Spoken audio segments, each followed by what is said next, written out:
Every acquisition begins with questions, and one of the first Don always asks is whether too much of the business depends on a single customer. In this case, the largest account represented 22% of annual revenue.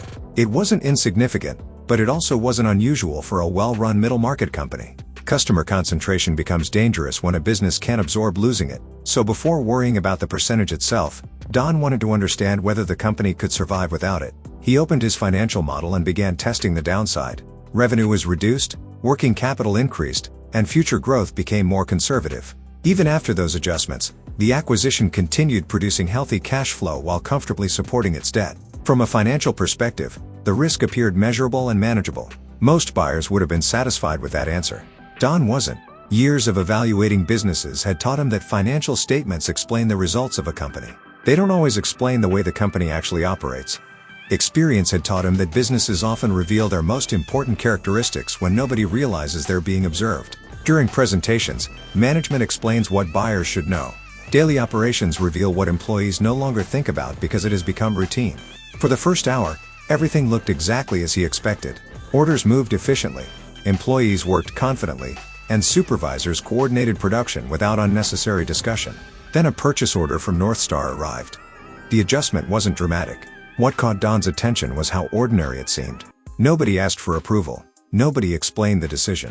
The entire organization simply responded as though everyone already understood what mattered most. He wrote one question in his notebook. As the morning unfolded, the answer slowly began revealing itself. The purchasing department wasn't simply ordering materials for current demand. It was buying inventory around North Star's forecasts. Production schedules naturally adjusted to meet its deadlines.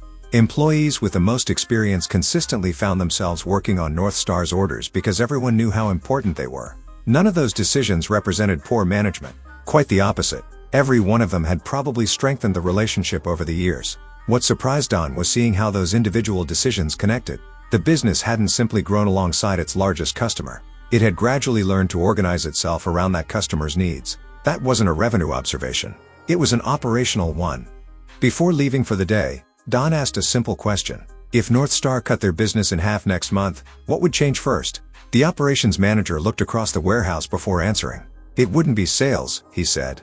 It would be the way we run this place. That answer changed the acquisition. Until then, Don had been measuring customer concentration as a financial risk. Now he realized there was another form of concentration hiding beneath the numbers. Revenue could eventually be replaced. Years of operating habits couldn't. That evening, Don returns to his hotel and reopens the acquisition model. Instead of changing historical performance, he adjusts his assumptions. Working capital increases. The stabilization period becomes longer. The purchase price changes only slightly. The numbers still supported the acquisition. The business was still well managed. North Star was still an outstanding customer. Nothing about the company had become worse during diligence. The only thing that had changed was Don's understanding of what ownership would require. He wasn't buying a business that depended on one customer for 22% of its revenue. He was buying a business that had spent years becoming exceptionally good at serving that customer. Those aren't the same thing. One describes financial performance. The other describes operational reality. That distinction didn't convince Don to walk away from the deal. It convinced him to leave enough room for the business to evolve after closing instead of assuming it could immediately operate the same way under different circumstances.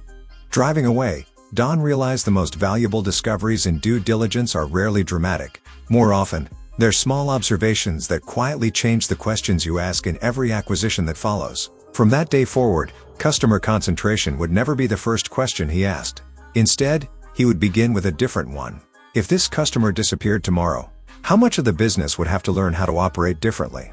Every acquisition teaches two lessons, one before closing and one after. The goal is making sure the second lesson is not the expensive one.